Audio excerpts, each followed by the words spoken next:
As a CA student and उसके बाद as a CA fresher आप लोगों को काफ़ी सारे डिसीजंस लेने पड़ेंगे जो आप लोगों की जो फ्यूचर करियर है, जो लॉन्ग टर्म विजन है, उसको एस्टैब्लिश करेगा। इसमें एक बहुत अहम, बहुत इंपॉर्टेंट डिसीजन ये लेना होता है very early on in your CA journey कि आपको आर्टिकलशिप बिग फोर से करनी है या एक मिड साइज फर्म से करनी है। And once you become a chartered accountant, अगर आपने आर्टिकलशिप बिग फोर या मिड साइज से कर ली है एज अ फ्रेशर, क्या हम बिग फोर से अपनी जर्नी स्टार्ट करें पोस्ट क्वालिफिकेशन की, या हम सीधा इंडस्ट्री में घुस जाएं? इस वीडियो के अंदर मैं आप लोगों को from a big four perspective detail में समझाने वाला हूं कि what big four offers you and what big four takes away from you, यानी कि क्या बिग फोर की खासियत है जो आप लोगों को उसकी तरफ अट्रैक्ट कर सकती है, एंड क्या बिग फोर की शॉर्टकमिंग्स है जिसके बारे में आपको डिसीजन लेने से पहले सोचना होगा। The idea is not to tell you कि big four yes, big four no, but हर एक बंदे की सिचुएशन अलग रहेगी, हर एक की प्रायोरिटी अलग रहेगी, एंड आप ये पॉइंट्स को अपनी प्रायोरिटी में फिक्स करके डिसाइड कर सकते हो मुझे बिग फोर ज्वाइन करना चाहिए या नहीं करना चाहिए। That is the whole attempt of this particular video. तो थोड़ा सा पेशेंस रख के सुनिएगा, 1.25x स्पीड पे सुन लीजिएगा ताकि आप लोगों को एटलीस्ट पता रहे, एक कॉन्शियस डिसीजन लो, चाहे आर्टिकलशिप कर रहे हो या चाहे एज अ फ्रेशर आप ज्वाइन करने की सोच रहे हो बिग फोर, आप लोगों को पता रहे कि एग्जैक्टली क्या करना चाहिए। No more confusion after this particular video. मैं इसमें इंडियन ऑन साइट जो बिग फोर्स है उनके बारे में बात करने वाला हूं, नॉट दी ऑफशोर यूनिट जैसे कि डेलॉइट यूएसआई हो गया या ईवाई जीडीएस हो गया। I am not considering those as of now, because एक तो उसमें आर्टिकलशिप नहीं कर सकते आप एंड वो करियर पार्ट टोटली अलग हो जाती है। I am talking about the core Indian on site big four organisations. तो सबसे पहले हम जो चीज देखेंगे, और हाँ सब्सक्राइब करना मत भूलिएगा एंड पिछले सब वीडियोस देखना मत भूलिएगा, ऐसे ही career related, guidance related videos बहुत सारे प्रैक्टिकल एक्सपीरियंस के साथ में डाल रहा हूं इस चैनल पर, तो सब्सक्राइब करके लाइक जरूर कर दीजिएगा। अभी सबसे पहली चीज हम देखते हैं बिग फोर के एडवांटेजेस क्या है, या क्या ऐसी चीजें हैं जो किसी को भी बिग फोर की तरफ अट्रैक्ट करती है आर्टिकलशिप और post qualification as a fresher chartered accountant. सबसे पहली चीज होती है brand value. There is absolutely no doubt कि globally if you see the brand value that a big four possesses for an accountant is almost unparalleled. ठीक है, Indian mid size, अच्छी mid size firms जो होती है Indian, उनमें आप काम करके भी इंडिया के अंदर या एक पर्टिकुलर रीजन के अंदर अपनी ब्रांड वैल्यू क्रिएट कर सकते हो कि मैंने इस मिड साइज फर्म से काम किया है या इस मेगा मिड साइज फर्म से काम किया। That can be done within the country, but outside the country if you are looking at a broader horizon, the brand value that a big four organisation brings in is pretty straightforward. मैं एक example बताता हूं आप लोगों को। I had gone to apply for a US visa। अभी जो company में काम कर रहा हूं मैं इंडस्ट्री में, वहां से वो मेरे से जो US वीजा एप्लीकेंट जो पर्सन था जो मेरा इंटरव्यू ले रहा था, कैलकाटा में मैंने दिया था इंटरव्यू, एंड जो पर्सन मेरा इंटरव्यू ले रहा था वो पूछ रहा था हाँ तो बताओ तुम क्या काम करते हो, ये कंपनी क्या करती है, कहाँ की है, XYZ। And then he asked me मेरा previous experience. I said Ernst and Young, KPMG। Oh, okay. Ernst & Young and KPMG. All right. You were a consultant then. Okay, fine. Within 2 minutes. I'm not exaggerating. That was the last question. Ernst & Young, KPMG सुनते ही उसने मुझे बोला, okay, I'm granting you the visa. I'm not exaggerating. उसके पहले, yes, he had asked me 7-8 questions. 5-7 minute के लिए बात की मेरे से। लास्ट क्वेश्चन ये था, प्रीवियस एक्सपीरियंस बताओ। EY और ये बोलते हैं कि was like, oh, okay, fine. I'm giving you the visa. The power is there. Everybody knows these organizations, or majority of the people across the globe will know these organizations. So brand value, definitely one thing that is very lucrative when you go for a big four organization. Second is exposure. Brand value कैसे बनती है? Exposure से बनती है। Exposure कैसे आता है? जब बड़ी बड़ी कंपनीज आपसे काम करवाने आती है, you will get to be a part of those audit teams, जहां पर आप thousands of crores, $1 billion, $2 billion, $5 billion, $10 billion की कंपनी के ऑडिट के पार्ट बन रहे हो। आप हो सकता है इंफोसिस की टीम में रहोगे, रिलायंस की टीम में रहोगे, टाटा की टीम में रहोगे, depending on the location of course. These are big ticket clients.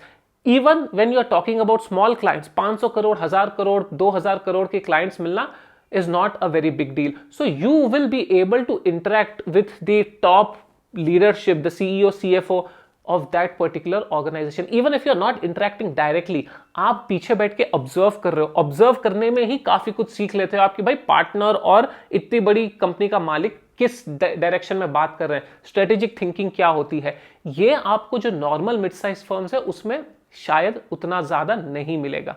Next चीज़ जो होती है वो है professionalism. These organizations work on global standards, corporate standards जो होते हैं, it's very easy to once you have lived through your big four life, चाहे articleship में हो चाहे पहले 2-3 साल पोस्ट क्वालिफिकेशन, आप कंप्लीटली वो कॉर्पोरेट कल्चर को अब्सॉर्ब कर चुके होंगे, because these are the epitome of corporate culture. Because ये लोग जब क्लाइंट्स को सर्व करने जाते हैं, they have to be at their best. आप टाई पहन के, सूट पहन के जाओगे ऑडिट कमिटीज में, whenever you are meeting the client, you are at your और you are suppose to be at your best physically, mentally, in your conduct. तो definitely ये जो सॉफ्ट स्किल ग्रूमिंग होती है, प्रोफेशनल कॉन्डक्ट होता है, corporate culture होता है, यहाँ पर कूट कूट कर आप लोगों को मिलने को मिल जाएगा। नेक्स्ट चीज होती है से इवन मॉनेटरली। आर्टिकलशिप में तो काफी अच्छा पैसा मिल जाता है आपको कंपैरेटिवली। जो मिनिमम स्टाइपेंड है 1500 से 2000 की, उससे बहुत ज्यादा मिल जाएगा आपको बिग फोर ऑर्गेनाइजेशन में। Even post qualification it pays decently. अभी मैंने एक किसी का रेफर करके लगवाया है 8.5 लाख से as starting salary per annum, which is not bad, it's very decent. 8.5 lakh रुपए, specially in a city like Hyderabad, if you are getting, which isn't the most expensive city in the country, I think it's a very good starting point that you are getting. Next चीज जो attract करेगी आप लोगों को towards big four is जो exit है big four से। एक बार बिग फोर का स्टैंप लग जाता है आपके ऊपर कि 3 साल 4 साल आपने बिग फोर में काम कर लिया या आर्टिकलशिप कर ली है, आपका जो नेक्स्ट आउटलुक है, दूसरे इंडस्ट्री में जाना है, किसी अच्छी बड़ी कंपनी में जाना है, the moment they see oh big four organisation, ठीक है आ जाओ नहीं भी बोलेंगे तो definitely they will give you preference कि अच्छा बिग फोर से है, वेरी गुड, चलो I am a little more interested in your candidature because आप बिग फोर से and we were looking for somebody from big four. Because आपको आगे वाले को पता है कि बिग फोर में जितनी कुटाई होती है, जितनी कड़ी तरीके से आपको निचोड़ा जाता है, एंड अगर आप वहां से 4 साल 5 साल करके निकले हो काम, that means you must be worth something, you must be capable of doing a lot. तो वो एक इंप्रेशन बन जाता है and exiting out of big four is very easy और more easier than exiting out of से mid size firm या फिर एक छोटी इंडस्ट्री में आप काम करके पोस्ट क्वालिफिकेशन दूसरी कंपनी में जाना चाह रहे हो। तो big four is like a good launch pad for you to start. Articleship भी कर रहे हो, इट्स वेरी गुड। उसके बाद पोस्ट क्वालिफिकेशन में आपको जॉब्स इजीली मिल सकती है, रिलेटिवली इजी मिल सकती है। अगर आपने आर्टिकलशिप नहीं की है, पोस्ट क्वालिफिकेशन 3-4 साल अगर आप काम कर लेते हो बिग फोर में, तो चाहे इंडिया में आप देख रहे हो चाहे बाहर मिडिल ईस्ट में अगर अपॉर्चुनिटी ढूंढ रहे हो आप लोग, तो रिलेटिवली इजी हो जाती है आप लोगों के लिए अगर आप बिग फोर का टैग देखकर दिखाकर बाहर चले जाते हो। तो ये हो गई कुछ पॉइंट्स जो आपको अट्रैक्ट करती है towards a big four organisation. अब मैं बताऊंगा आपको कुछ ऐसी पॉइंट्स जो शायद आप लोगों को अट्रैक्ट या उतना कॉन्फिडेंस ना दे अबाउट बिग फोर ऑर्गेनाइजेशन। सबसे पहली चीज है, और हाँ यहां तक पहुंचे तो सब्सक्राइब करना मत भूलना, एंड अपने क्वेश्चंस भी आप लिख दो, थोड़े बहुत क्वेश्चंस में आंसर जरूर कर दूंगा। सबसे चीज है पहली स्पेशलाइजेशन। तो बिग फोर में आपको जनरलाइजेशन नहीं मिलती। किसी ने अभी मुझसे कहीं इंस्टाग्राम पे कहीं क्वेश्चन पूछा था कि सर कोई हमको बोलता है हमारे घर वाले कि सीए हो यानी कि आईटी रिटर्न फाइल करना तो आना ही चाहिए, लेकिन बिग फोर में तो वो सिखाएंगे नहीं, बिग फोर में तो स्पेशलाइजेशन हो जाएगी, जनरलाइजेशन नहीं होगी।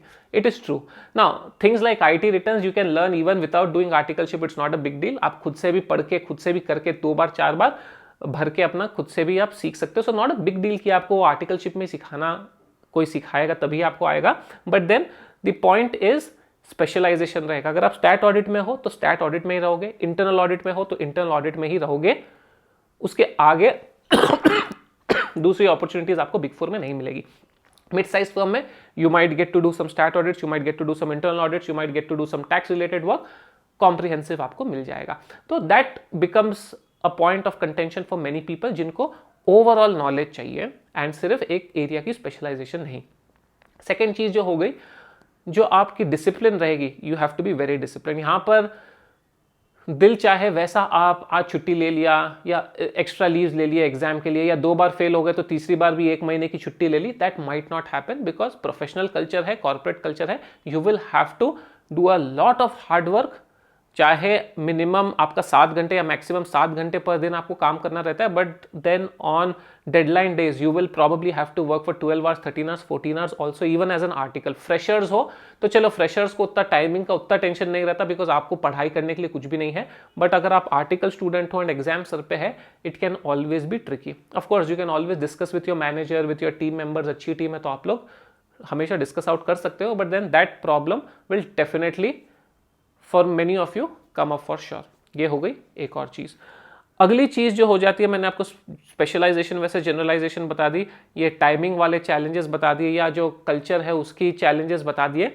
उसके अलावा अगर मैं बिग 4 ऑर्गेनाइजेशन में काम करने के लिए जाऊं तो then I am somewhere bounded कि मैं अपनी खुद की प्रैक्टिस अगर करना चाहूं आगे जाकर, that becomes a little difficult, because जब मैं अपनी प्रैक्टिस चालू करूंगा I will need smaller clients, I will need clients where I can approach, I have good contact already and मेरे को छोटा छोटा काम दे दे। लेकिन अगर आप 1,000 करोड़ के क्लाइंट पर काम कर रहे हो ड्यूरिंग योर बिग 4 आर्टिकलशिप या फिर बिग 4 एक्सपीरियंस, आप एक बार उनके पास अप्रोच करने जाते हो, they will not give work to a new firm. Although I have to admit कि काफी सारे जान पहचान के लोग हैं जो बिग 4 से काम करके अपनी प्रैक्टिस चालू किए हैं एंड अच्छी कर रहे हैं, बिकॉज आपको ओवरऑल एक्सपोजर बहुत स्ट्रांग मिल जाता है।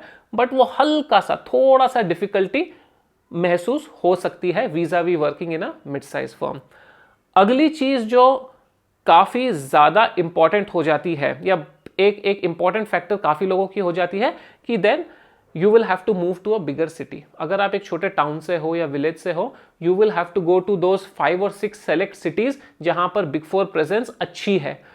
देश के 12-13 शहरों में शायद बिग 4 प्रेजेंट होंगे, लेकिन अगर आप बेस्ट ऑफ बिजनेसेस देखो तो मुंबई, दिल्ली, हैदराबाद, बैंगलोर, चेन्नई, उसके बाद में भी Pune, then maybe Calcutta, Ahmedabad, Kochi, ये सब आ जाएगा। दिल्ली यानी कि दिल्ली, गुड़गांव, नोएडा, वो पूरा एरिया समझ लो आप।